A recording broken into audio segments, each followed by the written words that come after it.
Next, we explore a topic that connects human strengths with well-being. Ms. Ummu Habiba, plus 2 humanities student from GHSS Ayankoikal, presents the interconnected relationship between human-centric skills and holistic well-being. She highlights how empathy, collaboration, and understanding shapes healthier and more successful societies. Welcome Ummu Habiba to the stage. A warm good morning to one and all present here. I am Ummu Habiba. I am from GHSS Ayankoikal School, Kollam. Today, I am here to speak on the topic that lies at the heart of personal and social progress, which is human-centric skills and well-being. As you can see here, these are some of the major problems faced by today's era. I think most of us are familiar with this, right? Here we can see aggression and violence, especially among us, adolescents, and peer pressure, work pressure, cyber trap and digital bullying, sexual assaults, sexual abuse, and substance abuse. So, seeing this, do you think our youth is healthy? No. Are they happy? No. Do you think that we can ensure our youth's mental well-being? Definitely no. Why?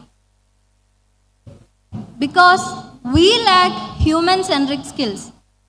Hence, in this context, I would like to present my paper with 2 objectives.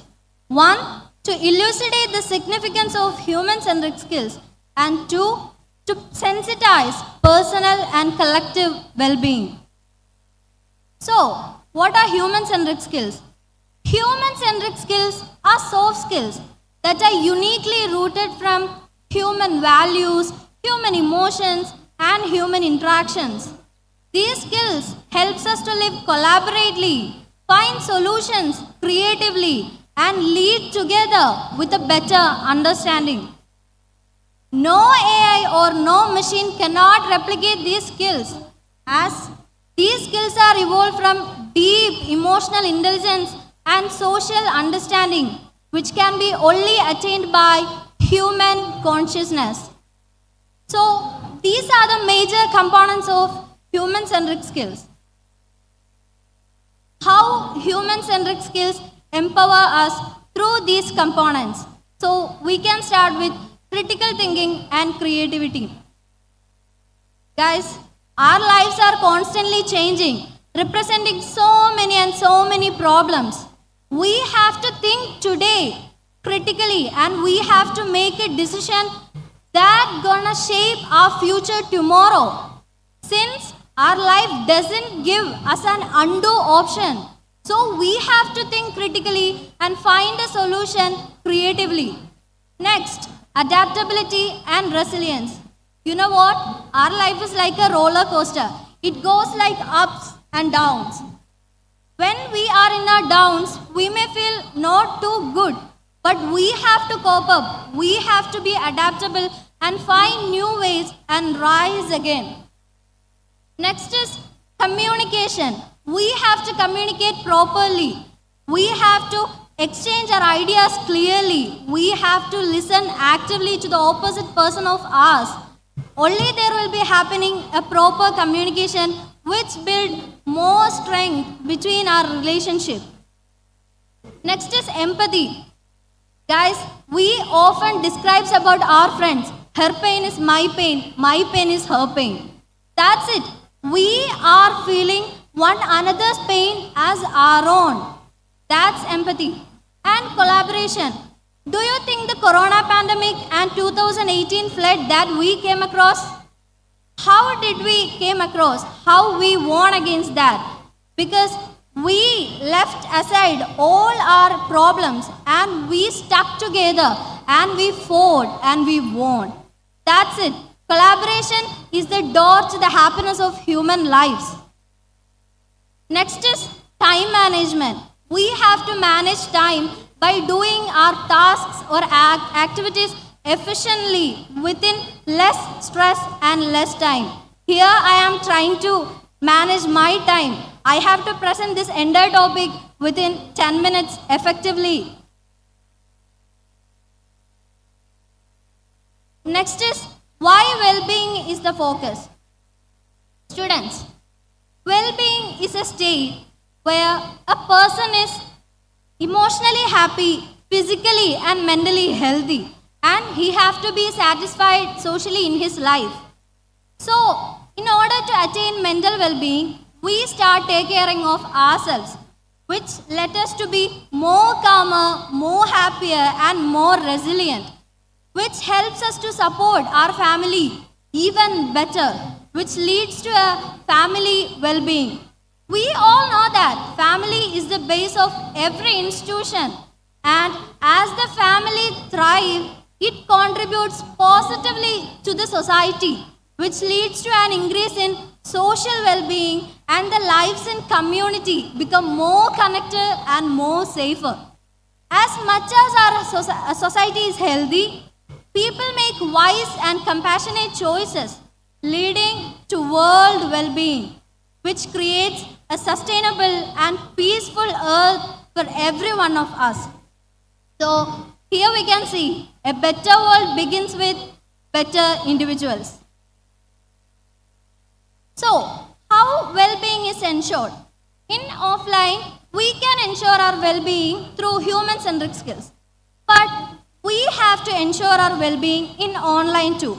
So, here are 3 steps to ensure well-being in online. First is digital well-being.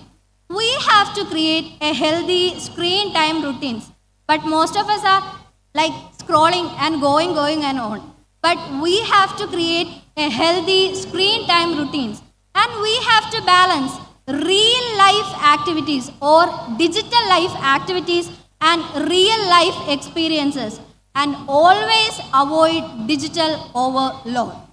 Then, in this today's era, it's very important for us to have an online digital footprint. So, we should have a digital identity, which we should be always secured of. We should protect our digital identity, and we have to choose carefully what information should I post in online, because the information may seem to us as our memories, our thoughts, our visions, but to the internet and others, they're all data about you. Then technology mindfulness. We have to be aware that technology can influence us. It can influence our emotions, our values and our views. So use the internet wisely, or the internet will end up using you. Next is, we can ensure our well-being by balancing work and life and self-branding. What is self-branding? So, we can brand ourselves. We can brand ourselves by first identifying ourselves. We have to know our strength and our weakness and practice consistently. So, what will we do? We are practicing. We are consistently practicing. So, the results will be the weakness will reduce and the strengths will enhance. So, we are firstly identifying ourselves and we are upgrading ourselves to the best version of us. So, next, life and work integration. We humans, we have professional life and personal life. We cannot rigidly separate personal life and professional life. We have to blend both our professional and personal goals, so we can achieve success at work while enjoying our health, our happiness, and strong relationships at home. It also helps us to reduce stress and burnouts. So our productivity will be more sustainable rather than exhausting in both personal and professional life. Next is, which is the key tool for building human-centric skills? Of course, the answer is education.